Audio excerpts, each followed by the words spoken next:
what he made of today's ruling. It bears out and vindicates what I've been saying on this right from the start, which wasn't a freedom of speech issue. It was the law fairly applied? Was he actually in contempt of court or not? And the judgment of the appeal court today was fairly scathing on the Leeds court.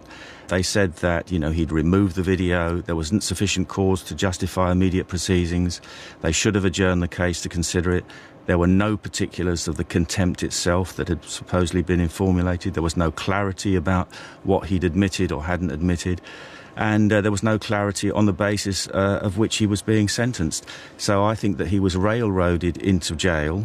This is the contempt of court is a civil issue and not a criminal issue anyway. He was given a completely inappropriate sentence.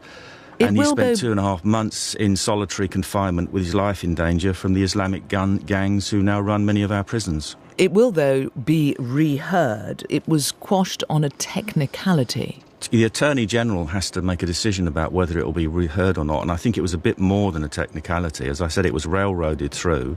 There wasn't just one technical failure, there were a number of things, and also the timescale. The case should have been deferred in order to be considered properly, and yet he was rushed into prison on the basis of a 5-hour timescale. And I think that there was a lot more than just a technicality at stake here. I think it was a deliberate decision to put him away and silence him and giving him an inappropriate sentence. So what, you think he was a political prisoner? In a sense, yes. Do you know that he was put in solitary confinement, and do you know why that was? I've been told that he's spent the entire time in solitary confinement, and that was certainly since he's been in Onley prison, and that was because his life was in danger and people were making threats against his life. I haven't spoken to him firsthand, obviously, but that's what I've been told by members of his team who are close to him. And do you seriously believe that our prisons are run by Islamic prisoners? Some are, certainly, and there are people converting to Islam in prisons in order for their own personal safety. That's a well-known fact. I mean, have some prison officers on your show and ask them about it. What role does UKIP see for Tommy Robinson now? Well, he doesn't have a role with us because he's belonged to organisations which are prescribed by UKIP. We've been very, very careful for our entire 26-year history not to have people from the National Front or the BNP.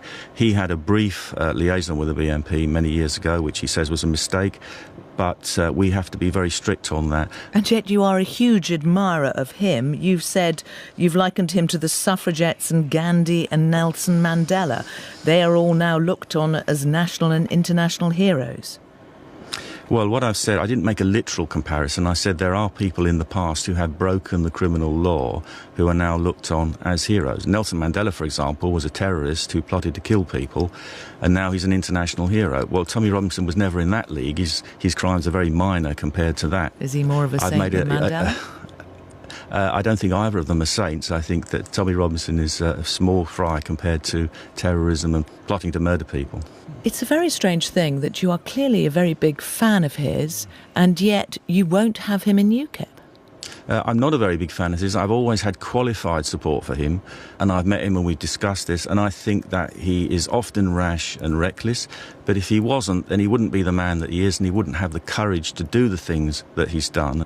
So I admire that, but, I'm not a 100% fan of Tommy Robinson any more than I am of anybody else. So why have you taken up his cause in the way that you have? I wonder if you think this benefits UKIP because of who may be drawn to UKIP as a result of it. I think that we're going up in membership. That's been going up markedly since I took over in February, and I think that is for a number of reasons. And if people see that we're willing to talk about this issue and we're willing to back people that do talk about it, then that's a good thing. I want them to come and join. So it is latching on to Tommy Robinson for the sake of getting more followers? No, because that sounds cynical, and it's not cynical. If I didn't agree with what Tommy Robinson said, I wouldn't be supporting him in the qualified way that I have. There are lots of other people out there that I don't support because I don't believe in what they're doing. But we've just established that what he's talking about, that this is about contempt of court, that this is about a judicial process rather than freedom of speech. And I never said it was freedom of speech. If the court today had held the Leeds court verdict that he was in contempt of court, then I would have had to say, yes, I accept that.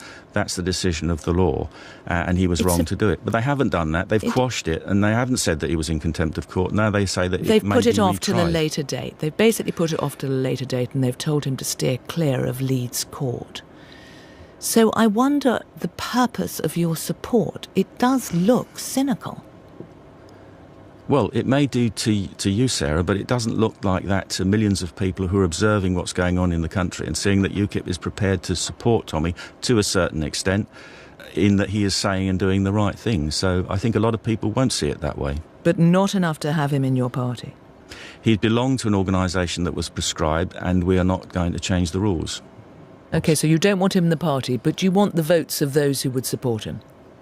I want votes from people who believe in what UKIP stands for on a wide range of issues. And is that what Tommy Robinson stands for on a wide range of issues? Well, I don't know whether Tommy Robinson would vote for us. I kind of guess he would in the current climate. Because? But, well, first of all, I've spoken to him and he wants us to get out of the European Union with an unencumbered exit, and that's our prime policy and the thing that we stand for. So there's lots of people going to be voting for us on that basis and joining us because of the mess the government is currently making of Brexit. Do you think Tommy Robinson should have a future in politics? Because there will be some people who say, we shouldn't be covering this. You're putting too much focus on an individual who doesn't matter. The last conversation I had with Tommy Robinson was some months ago now. He was talking about setting up an alternative TV channel, and I think that will be a much better use of his talents to actually be a broadcaster and get people onto his show who wouldn't normally be in the mainstream media. So I would see that as a much more positive thing for him to do. Gerard Batten, leader of UKIP.